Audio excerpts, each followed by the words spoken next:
നമ്മളെപ്പോലുള്ള റീറ്റെയിലേഴ്സിനെ കിട്ടുന്ന ഡേറ്റയുടെ പേരാണ് ചീപ്പ് ഡേറ്റ. ചീപ്പ് ഡേറ്റയുടെ അർത്ഥം ചീത്ത ഡേറ്റ എന്നല്ല. പക്ഷേ അത് വളരെ സുലഭമായിട്ട് ലഭിക്കുന്ന ഡേറ്റയാണ്. ന്യൂസ് പേപ്പറിലും ടി വിയിലും അങ്ങനെ പല മീഡിയ ഹൗസസിൻ്റെ ത്രൂ കിട്ടുന്ന ഡേറ്റയാണ് ചീപ്പ് ഡേറ്റ എന്ന് പറയുന്നത്. ഇപ്പോൾ പല കമ്പനിയുടെ ക്വാർട്ടർലി റിസൾട്ട്സും ആനുവൽ റിസൾട്ട്സും ഒക്കെ പബ്ലിഷ് ചെയ്തിട്ടുണ്ടല്ലോ. അത് പബ്ലിഷ് ചെയ്ത് കഴിഞ്ഞിട്ട് നമുക്കറിയുന്നത് അതിൻ്റെ ചീപ്പ് ഡേറ്റയാണ്. പക്ഷേ അത് പബ്ലിഷ് ചെയ്യുന്നതിന് ഒരു 2 മാസം മുമ്പ് അല്ലെങ്കിൽ 1 മാസം മുമ്പ് അല്ലെങ്കിൽ ഒരാഴ്ച മുമ്പേ വരെ നമുക്ക് അറിഞ്ഞു കഴിഞ്ഞ് കഴിഞ്ഞാൽ ദാറ്റ് ഈസ് കോസ്റ്റ്ലി ഡേറ്റ. ആ കോസ്റ്റ്ലി ഡേറ്റ നമ്മളെപ്പോലുള്ള റീറ്റെയിലേഴ്സിന് ആക്സസ് ചെയ്യാൻ വളരെ വിഷമമാണ്. അല്ലെങ്കിൽ വല്ല ഇൻസൈഡർ ഹോൾഡിങ്സ് ഒക്കെ വേണം അതൊക്കെ ചെയ്തു വരണമെങ്കിൽ. എന്നാൽ പോലും അത് മറ്റുള്ളവരോട് ആരും പറയത്തില്ല. പക്ഷേ ജനറലി ഒരു റീറ്റെയിലറിന് കിട്ടുന്ന ഡേറ്റയിൽ വെച്ചിട്ട് എങ്ങനെയാണ് നമ്മൾ 1 സ്റ്റെപ്പ് ഹെഡായിട്ട് മൂവ് ചെയ്യാൻ പറ്റുന്നത്? നേരത്തെ ഞാൻ പറഞ്ഞല്ലോ കോസ്റ്റ്ലി ഡേറ്റ. ഇപ്പോൾ നമുക്കറിയാം ഈ മാസം നമ്മുടെ GST കളക്ഷൻ്റെ ഡേറ്റ സർക്കാർ വെളിവിട്ടു. ഈ മാസം വെളിവിട്ടത് കഴിഞ്ഞ ഏപ്രിൽ മാസത്തിൻ്റെ കളക്ഷനെ പറ്റിയാണ്. അത് 2.4 lakh crore എങ്ങാണ്ടാണെന്ന് തോന്നുന്നു. 2.37 lakh crore ഡേറ്റ റുപ്പീസാണ് കളക്ഷൻ വന്നത്. ഈ കഴിഞ്ഞ ഒരു വർഷത്തിൽ മാക്സിമം കളക്ഷൻ വന്നതാണ്. അത് collection rose by 12.6%. It's highest ever കളക്ഷനാണ്. അത് സാധാരണപ്പെട്ട ഒരു മനുഷ്യന് കേൾക്കുമ്പോൾ ഓക്കെ, GST കളക്ഷൻ ഗുഡ്. പക്ഷേ ഒരു സ്റ്റോക്സിൽ ഇൻവെസ്റ്റ് ചെയ്യുന്ന ഒരാൾക്ക് അത് കേട്ട് കഴിയുമ്പോഴത്തേക്ക് ഇമ്മീഡിയറ്റ്ലി ഇവിടെ ബൾബ് കത്തുന്നത് എന്താണെന്നറിയാമോ? Okay, the economy is on the up turn. കാരണം എന്താണ്? GST is collected on rendering of services or purchasing of goods. ഭയങ്കരമായിട്ട് ട്രാൻസാക്ഷൻസ് നടന്നിട്ടുണ്ട് ഏപ്രിൽ മാസം. ഈ കഴിഞ്ഞ ഒരു വർഷത്തിൽ നടക്കാത്ത ട്രാൻസാക്ഷൻ കഴിഞ്ഞ ഏപ്രിൽ മാസത്തിൽ നടന്നിട്ടുണ്ടെന്നാണ് പറയുന്നത്. അതിപ്പം ഏപ്രിൽ മാസത്തിൽ വളരെ നല്ലൊരു ട്രാൻസാക്ഷൻ നടന്നു.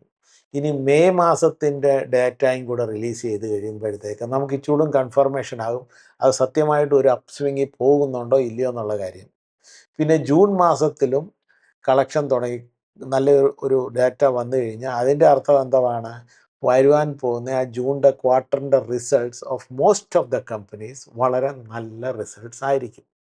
പക്ഷേ ആ ലെവലിൽ നമുക്കങ്ങ് അവസാനിക്കും. റീറ്റെയിലേഴ്സിൻ്റെ കണ്ണുകൾ അവിടം വരെ പോത്തുള്ളൂ. പിന്നെ ഇച്ചിരൂടും ഡീറ്റെയിൽ കിട്ടണമെന്നുണ്ടെങ്കിൽ അതിന് ഈ സാധനം എറിയണം. അതിന് അനാലിസിസ് ചെയ്യുന്ന കമ്പനീസൊക്കെ ഉണ്ട്. അവർ ചെയ്തു തരും ഏത് സെക്ടറിലാണ് കൂടുതൽ കിട്ടിയിരിക്കുന്നത്, ഏത് കമ്പനിക്കാണ് ഗ്രോത്ത് കൂടുതൽ വന്നിരിക്കുന്നത് എന്നൊക്കെയുള്ള ഈ ടാക്സ് ഡേറ്റ മാത്രം കിട്ടും. ടാക്സ് ഡേറ്റ കിട്ടുമ്പോഴേ നമുക്കറിയാം ഏത് കമ്പനിയുടെ ഈ ക്വാർട്ടർലി റിസൾട്ട്സ് കിട്ടിക്കഴിയുമ്പോഴാണ് അത് ഷൂട്ടപ്പായിട്ട് മുകളിലോട്ട് പോകുന്നതെന്ന് അറിഞ്ഞു കഴിഞ്ഞാൽ നമുക്ക് ഇവിടെ വെച്ച് ഇൻവെസ്റ്റ് ചെയ്ത് തുടങ്ങാം. നമുക്കെന്നാൽ അതിൻ്റെ ഒരു ലിബർട്ടി ഇല്ല. ഒരു റീറ്റെയിൽ ഇൻവെസ്റ്റർ എന്ന നിലയിൽ നമുക്കങ്ങനെ ഒരു വിസിബിലിറ്റി ഇല്ല. അതുകൊണ്ട് നമുക്കങ്ങനെ ഒരു ലിബർട്ടി ഇല്ല.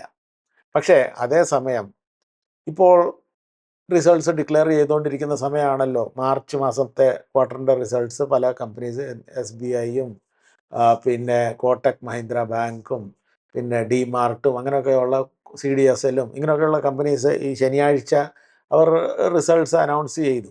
അന്നേരം ആ റിസൾട്ട്സ് അനൗൺസ് ചെയ്യുമ്പം ഇമ്മീഡിയറ്റ്ലി നമ്മൾ ബ്ലൈൻഡ് സൈഡഡ് ആയി പോകരുത്. മൺഡേയിൽ അല്ലെങ്കിൽ തിങ്കളാഴ്ചത്തെ മാർക്കറ്റ് ഓപ്പൺ ചെയ്യുമ്പോഴത്തേക്ക് ഈ സ്റ്റോക്സ് എങ്ങനെ റിയാക്ട് ചെയ്യുമെന്നുള്ള കാര്യം നമുക്ക് മനസ്സിലാകും.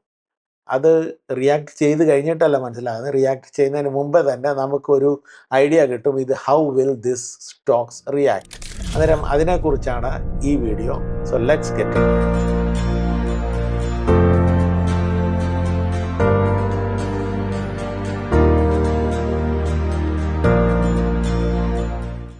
ഞാൻ ഈ വീഡിയോ റെക്കോർഡ് ചെയ്യുന്നത് ഞായറാഴ്ചയാണ്.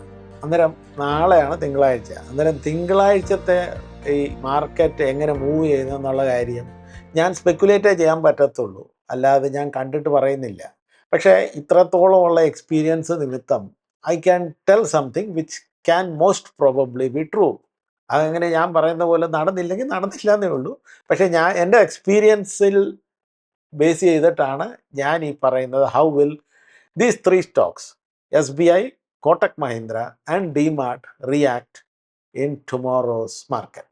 കഴിഞ്ഞ ആഴ്ച ഒരു NBFCയുടെ ഒരു കിങ് എന്ന് പറയുന്ന ഒരു സ്റ്റോക്കിൻ്റെ റിസൾട്ട് വന്നു. ബജാജ് ഫിനാൻസ് 17% ഗ്രോത്ത് കൊടുത്തു. ആ ഒരു ഗ്രോത്തിൻ്റെ ഒറ്റ നോട്ടത്തിൽ ആർക്കും വളരെ സന്തോഷം തരുന്ന റിസൾട്ട്സ് ആയിരുന്നു തന്നെ. കുറേയേറെ ഡിവിഡൻറ്റും തന്നു, കുറേയേറെ സ്റ്റോക്ക് സ്പ്ലിറ്റും തന്നു, സ്റ്റോക്ക് ബോണസ് തന്നു, പിന്നെ ഇത്ര വലിയൊരു ഗ്രോത്തും തന്നു. ഇത്രയൊക്കെ തന്നു കഴിഞ്ഞിട്ട് പിറ്റേന്ന് ജനറലി ആൾക്കാരുടെ വിചാരം എന്തുവാണ്, ഈ സ്റ്റോക്ക് ഇത്ര നല്ല റിസൾട്ട് തന്നുകൊണ്ട് ഷൂട്ടപ്പ് ചെയ്ത് മുകളിലോട്ട് പോകുമെന്നാണ് വിചാരിച്ചത്. പക്ഷേ അങ്ങനെ പറ്റിയില്ല. താഴെ 5% താഴോട്ട് അങ്ങ് വീണു. കാരണം എന്താണെന്നറിയാമോ? കാരണം it did not reach its estimates. നമ്മളൊരു എസ്റ്റിമേറ്റ് കൊടുത്തു കഴിഞ്ഞാൽ ആ എസ്റ്റിമേറ്റ് വരെ എത്തണം. എസ്റ്റിമേറ്റ് ഒരു 25% ആണെങ്കിൽ നമ്മൾ 17% വന്നിട്ട് ബ്രേക്ക് അടിച്ച് നിർത്തിക്കഴിഞ്ഞ് കഴിഞ്ഞാൽ ദാറ്റ് ഈസ് നോട്ട് ഗുഡ്. അതിനെക്കാട്ടിയും ബെറ്റർ എസ്റ്റിമേറ്റ് ഒരു 15% എന്ന് പറഞ്ഞിട്ട് 17 കൊണ്ട് നിർത്തി കഴിയുമ്പോഴത്തേക്ക് that is beating the estimates. അതേപോലെ തന്നെ വേറെ ഒരു വലിയൊരു കമ്പനിയുണ്ട്, ചോളമണ്ഡലം ഇൻവെസ്റ്റ്മെൻറ്റ് ഫിനാൻസ് കമ്പനി. അത് 25% കൊടുത്തു. അന്നേരം നാച്ചുറലി ചോളമണ്ഡലം നല്ലപോലെ ചെയ്തു, ബജാജ് ഫിനാൻസ് ഇച്ചിരി മോശമായിരുന്നു എന്നുള്ള ഒരു ചിന്താഗതിയായിരുന്നു മാർക്കറ്റിൽ പൊതുവെ. അതേപോലെ തന്നെയാണ് നമ്മൾ ഏത് സ്റ്റോക്കിൻ്റെ റിസൾട്ട്സ് കാണുമ്പോൾ, ക്വാർട്ടർലി റിസൾട്ട്സ് കാണുമ്പം ആദ്യം നോക്കേണ്ടത് what was its estimates to start with. നമ്മൾ എസ്റ്റിമേറ്റ് അറിയാതെ നമ്മൾ ഒരു ക്വാർട്ടർലി റിസൾട്ട്സ് കണ്ടു കഴിഞ്ഞിട്ട് അത് നല്ലതാണോ മോശമാണോ എന്ന് പറയുവാൻ നമ്മളെ കൊണ്ട് പറ്റത്തില്ല. ഇപ്പോൾ ഞാൻ നേരത്തെ പറഞ്ഞല്ലോ, SBI, കോട്ടക് മഹീന്ദ്ര, DMart, ഈ 3 കമ്പനിയുടെ നമ്മളൊന്ന് എസ്റ്റിമേറ്റ് കാണണം. എസ്റ്റിമേറ്റ് കണ്ടു കഴിഞ്ഞെങ്കിലേ നമുക്ക് മനസ്സിലാകത്തുള്ളൂ ഇനി തിങ്കളാഴ്ച ഈ സ്റ്റോക്ക് മുകളിലോട്ട് പോവോ അതോ താഴോട്ട് വരുമോ എന്നുള്ള കാര്യം. സോ നമ്മൾ ഈ സ്ക്രീൻ ഒന്ന് നോക്കാം, അന്നേരം നമുക്ക് മനസ്സിലാവും ഇത് എസ്റ്റിമേറ്റ് എങ്ങനെയായിരുന്നു എന്നുള്ള കാര്യം. ഇതാണ് SBI, Kotak Mahindra bank, DMart results today. Results today എന്ന് വെച്ചാൽ ശനിയാഴ്ചയെ പറ്റി പറയുന്ന ഏർണിങ്സ് എസ്റ്റിമേറ്റ്. അന്നേരം ഏർണിങ്സ് എസ്റ്റിമേറ്റ് നമ്മൾ കണ്ടു കഴിഞ്ഞെങ്കിൽ നമുക്ക് മനസ്സിലാകത്തുള്ളൂ ഇത് ഏർണിങ് ചെയ്യുന്നത് ശരിയായിട്ടാണോ അതോ അല്ലയോ എന്നുള്ള കാര്യം. ഇപ്പോൾ സ്റ്റേറ്റ് ബാങ്കിൻ്റെ നമുക്കൊന്ന് നോക്കണം. ഇപ്പോൾ യൂഷ്വലി എല്ലാം നമ്മൾ നോക്കേണ്ടത് സ്റ്റാൻഡ് അലോൺ ആണ് കേട്ടോ. അന്നേരം SBI is expected to clock a stand alone net profit decline of 13% to ₹17,800 crore. പറഞ്ഞു വരുന്നത് കേട്ടോ. SBIയുടെ എസ്റ്റിമേറ്റ് എന്തുവാണ്? കഴിഞ്ഞ പ്രാവശ്യത്തിനെക്കാട്ടിലും 13% അത് ഡിക്ലൈൻ ചെയ്യുമെന്നാണ്. ഡിക്ലൈൻ ചെയ്ത് വരുമ്പോഴത്തേക്ക് 17,800 കോടി രൂപയുടെയാണ് നെറ്റ് പ്രോഫിറ്റ് വരുന്നത്. Profit will decline by 13%. അങ്ങനെ according to analyst consensus estimates compiled by Bloomberg. ഞാൻ നേരത്തെ പറഞ്ഞല്ലോ, നമുക്ക് ഒരു ഇൻസൈഡർ വ്യൂ വേണമെങ്കിൽ ചില അനലിസ്റ്റിൻ്റെ കയ്യിൽ നിന്ന് നമുക്കത് വാങ്ങേണ്ടി വരും. വാങ്ങുന്ന ആരാണ്? ഈ ബ്ലൂംബർഗ് എന്ന് പറയുന്ന കമ്പനികൾ, അതുപോലെയുള്ള വേറെ 2-3 കമ്പനീസുണ്ട്. അവിടുന്ന് വാങ്ങുമ്പോൾ എന്തുവാ പ്രശ്നം എന്നറിയാമോ? ഭയങ്കരമായിട്ട് കോസ്റ്റ്ലിയാണ്. നമ്മളെ കൊണ്ടൊന്നും അത് താങ്ങാൻ പറ്റത്തില്ല. പിന്നെ FIIസിനും DIIസിനും അവർ ഹ്യൂജ് എമൗണ്ട് ഇടുമ്പം ഇതൊരു ഇൻവെസ്റ്റ്മെൻറ്റ് നടത്തുന്നതിന് മുമ്പേ ഉള്ള ഒരു ക്ലാരിറ്റി ചെക്കിന് വേണ്ടി അവർ ഇത് എടുത്തിരിക്കും. എന്നെങ്കിലേ അവർ ചെയ്യത്തുള്ളൂ. Because that's a huge company അല്ലേ, അന്നേരം അവർക്ക് വേണ്ടി വലിയ പ്രശ്നമല്ല ഇത്. അപ്പം രണ്ടാമത്തെ point, net interest income is expected to rise 4% to 43,405 crore. Interest income is expected to rise to 4%. Okay. However, the net interest margin is projected to decrease by 56 basis points year over year and 24 basis points quarter over quarter to 2.91%. Clear ആയല്ലോ? Net interest income is expected to rise, പക്ഷേ net interest margin is projected to decrease. ഇത്രയേ ഉള്ളൂ. ഈ 3-4 point നമ്മൾ നോക്കിയാൽ മതി, വേറെ ഒന്നും നോക്കണ്ട. ഫുൾ അങ്ങ് ബാലൻസ് ഷീറ്റും അതിൻ്റെ ഡീറ്റെയിലും ഒന്നും നോക്കണ്ട. നമുക്ക് മനസ്സിലാവും അടുത്ത ട്രേഡിംഗ് ഡേയിൽ ഇതെങ്ങനെ റിഫ്ലക്റ്റ് ആകും എന്നുള്ള കാര്യം. ഇപ്പോൾ നമുക്ക് SBIയുടെ റിസൾട്ട്സിനെ പറ്റി നമുക്കൊന്ന് പോകാം. ഇപ്പോൾ ഇവിടെ ഡേറ്റ ഉണ്ടല്ലോ, what was the estimate. Estimate versus റിയാലിറ്റിയാണ് ഈ മാർക്കറ്റിനെ മുകളിലോട്ട് ആ ഷെയറിനെ മുകളിലോട്ട് വിടുന്നു അല്ലെങ്കിൽ താഴോട്ട് അടിക്കുന്നതോ എന്നുള്ള കാര്യം. ഓക്കെ. സോ നമ്മൾ ആദ്യമായിട്ട് ഇതിൻ്റെ മെയിൻ കാര്യം, പ്രോഫിറ്റ് വിൽ ഡിക്ലൈൻ 13% to 17,800. അന്നേരം ഇതാണ് റിസൾട്ട്സിൻ്റെ ഒരു സ്നാപ്ഷോട്ട് കേട്ടോ. ഇതിനകത്ത് പറയുന്നത് എന്താണെന്ന്, പ്രോഫിറ്റ്സ് ഡ്രോപ്പ് ചെയ്തിട്ടുണ്ട്. പക്ഷേ നേരത്തെ 13% അവർ എക്സ്പെക്റ്റ് ചെയ്തത്, 10% പ്രോഫിറ്റ് ഡ്രോപ്പ് ആയിട്ടുള്ളൂ. നേരത്തെ 17,300 എന്നല്ലേ പറഞ്ഞത്, 17,800 കോടി, വേണ്ട 18,642.59 ക്രോർസ് അവർ ക്ലോക്ക് ചെയ്തിട്ടുണ്ട് ഇപ്രാവശ്യം. അന്നേരം നാച്ചുറലി നാളത്തെ സ്റ്റോക്ക് മാർക്കറ്റ് ഇത് കഴിഞ്ഞ പ്രാവശ്യത്തെ പ്രോഫിറ്റിനെ കാട്ടി താഴെ വന്നിരിക്കുകയാണ്. പക്ഷേ എന്നാൽ പോലും according to this statement, because എസ്റ്റിമേറ്റ്സിനെ ഇത് ബീറ്റ് ചെയ്തിരിക്കുകയാണ്, സോ നാച്ചുറലി ഇത് വടക്കോട്ടാണ് തിരിഞ്ഞ് പോകുന്നത് നാളെ. പിന്നെ അടുത്ത ഒരു പാരാമീറ്ററും കൂടെ നമുക്ക് നോക്കാം. അടുത്ത പാരാമീറ്ററാണ് net interest income rise nearly 4% to 43,405. ഇത് കുറഞ്ഞിട്ടുണ്ട് കേട്ടോ. 43,405 പകരമായിട്ട് 42,774.55 crore. ഇവിടെ ഇച്ചിരി കുറഞ്ഞിട്ടുണ്ട്. എന്തുവാ, നെറ്റ് ഇൻട്രസ്റ്റ് ഇൻകം. ഓക്കെ, ഒരിടത്ത് അത് പ്ലസ് പോയിട്ടുണ്ട് ദാൻ ദി എസ്റ്റിമേറ്റഡ്, വേറെ ഒരിടത്ത് മൈനസ് പോയിട്ടുണ്ട് ദാൻ ദി എസ്റ്റിമേറ്റ്. പിന്നെ അടുത്ത ഒരു പോയിൻറ്റും കൂടെ നമുക്കൊന്ന് നോക്കാം. ഇവർ പറഞ്ഞല്ലോ, ഇത് 2.91% ആണ് ഇതിൻ്റെ ഈ net interest margin. Net interest margin എത്ര വന്നിട്ടുണ്ട്? നെറ്റ് ഇൻട്രസ്റ്റ് മാർജിൻ ഇവിടെ 3.15 ഉണ്ട്. അതിൻ്റെ അർത്ഥം even this is A positive view, ഇത് പോസിറ്റീവിലോട്ടാണ് പോകുന്നത്. അന്നേരം 2 positives and 1 negative ആണ്. So on a very broader level SBIയുടെ നാളെ സ്റ്റോക്ക് മാർക്കറ്റിൽ അത് മുകളിലോട്ട് തന്നെ പോകാനുള്ള ചാൻസാണ് ഹൈലി. പക്ഷേ നമുക്കൊന്നും അറിയത്തില്ലല്ലോ, പ്രത്യേകിച്ച് ചിലപ്പം അതിങ്ങനെ തിരിഞ്ഞു വരാനും ചാൻസ് ഉണ്ട്. ബിക്കോസ് നമുക്കുള്ള ആ വിസിബിലിറ്റി നിമിത്തമാണ് നമ്മളീ പറയുന്നത്. പക്ഷേ മാർക്കറ്റിനകത്ത് FIIസും DIIസും ആണ് മാക്സിമം സ്റ്റോക്സ് ഹോൾഡ് ചെയ്യുന്നത്. അവരുടെ വ്യൂ പോയിൻ്റ് എങ്ങനെയാണ് അതനുസരിച്ചാണ് പലതും മുമ്പോട്ട് പോകുന്നത്. But on a very broader margin നാളെ ഈ SBIയുടെ സ്റ്റോക്ക് മുകളിലോട്ട് പോകും. നമുക്കിപ്പം അടുത്ത കമ്പനിയെ ഒന്ന് ശ്രദ്ധിച്ച് നോക്കാം. അടുത്ത കമ്പനി ഡിമാർട്ടാണ്. ഡിമാർട്ടിനെ പറ്റി എസ്റ്റിമേറ്റ്സ് എങ്ങനെയാണ്? Analysis forecast DMart parent Avenue Super Market to report 15% jump in consolidated revenue at 14,642 crore. Profit is likely to increase to 630 crore from 563 crore. പറയുന്നതെന്ന് വെച്ച് കഴിഞ്ഞാൽ 15% റവന്യൂ ജമ്പ് ഉണ്ടാകും. പിന്നെ profit becomes 630 crore from 563 crore. കഴിഞ്ഞ പ്രാവശ്യം 563 കോടിയായിരുന്നു. ഈ പ്രാവശ്യം ഇത് 630 കോടിയാകുമെന്നാണ് ഏണിങ്സ് എസ്റ്റിമേറ്റ് പറയുന്നത്. പക്ഷേ എങ്ങനെ വന്നു ഏണിങ്സ് എസ്റ്റിമേറ്റ്? ഇത് വേറെ ഒരു ആർട്ടിക്കിളാണ്, ഡിമാർട്ട് Q4 റിസൾട്ട്സ്. ഓക്കെ, ഇതിനകത്ത് പറഞ്ഞിരിക്കുന്നത് കഴിഞ്ഞ പ്രാവശ്യം 553 വന്നു, ഇപ്രാവശ്യം 551 വന്നിട്ടുള്ളൂ. എക്സ്പെക്റ്റഡ് എത്രയായിരുന്നു?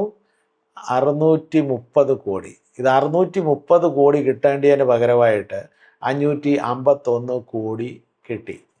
സോ ഒബ്വിയസ്ലി പ്രെഡിക്ഷൻസ് ആൻഡ് എസ്റ്റിമേറ്റ്സിനെക്കാട്ടിലും താഴോട്ടാണ് പോയിരിക്കുന്നത് ഡിമാർട്ട്. അന്നേരം ഈ ഡേറ്റ തന്നെ വെച്ചിട്ട് നമുക്കറിയാം ഡിമാർട്ട് നാളെ സ്റ്റോക്ക് മാർക്കറ്റിൽ എങ്ങനെ ബിഹേവ് ചെയ്യും എന്നുള്ള കാര്യം. പിന്നെ ഇതിനകത്ത് വേറെ ഒരു നെഗറ്റീവും കൂടെ ഞാൻ കാണുന്നുണ്ട്. അതെന്താണെന്നറിയാവോ? ഇവർ ഈ നെവിൽ നൊറോണ, ഇദ്ദേഹമാണ് CEO and managing director of DMart. അദ്ദേഹം പറയുന്നത് അവർ revenue in Q4 25 grew by 16.7% over the previous year.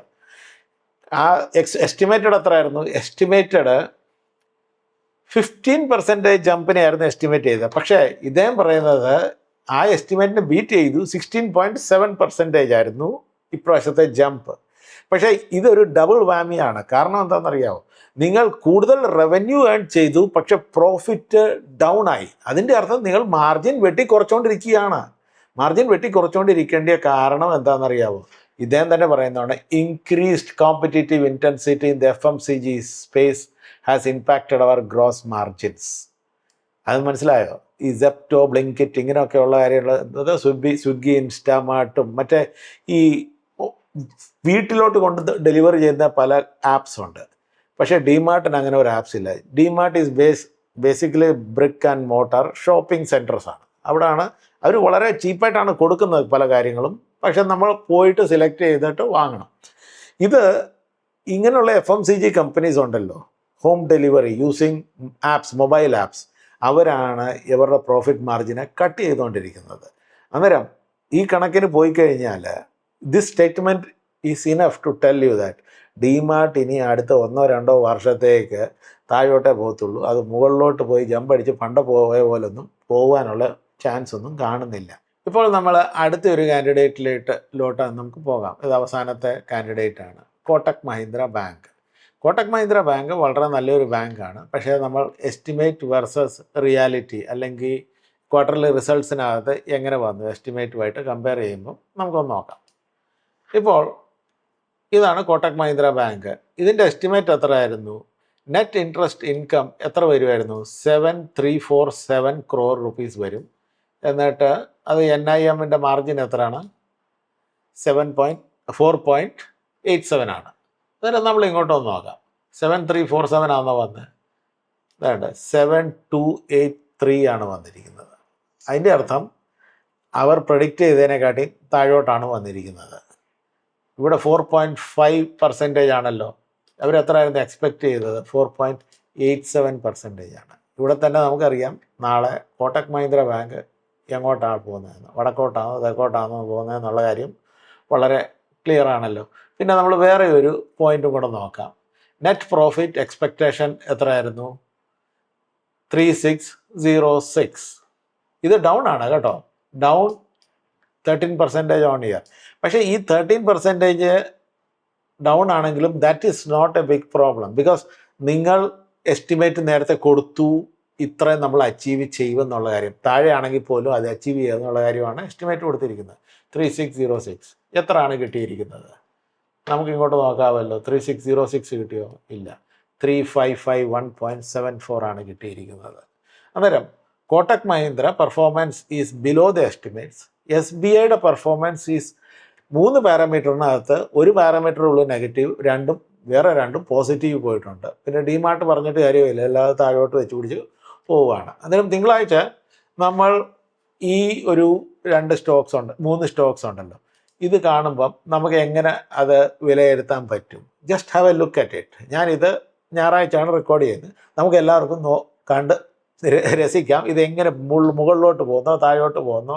Because എപ്പോഴും നമ്മുടെ ഒരു തോന്നലല്ല, എസ്റ്റിമേറ്റ്, മാർക്കറ്റിൻ്റെ എസ്റ്റിമേറ്റ് എന്തായിരുന്നു എന്നുള്ളത് നോക്കിയിട്ട് അതിനെയാണ് നമ്മൾ താരതമ്യപ്പെടുത്തിയിട്ട് അത് successfully did it achieve that target or not ആണ് നമുക്ക് മനസ്സിലാക്കേണ്ടത്. അല്ലെങ്കിൽ ചുമ്മാ നല്ല റിസൾട്ടൊക്കെ വരും. ബജാജ് ഫിനാൻസിനെ പോലെ വളരെ നല്ല റിസൾട്ട് വന്നു, but it did not achieve the estimate.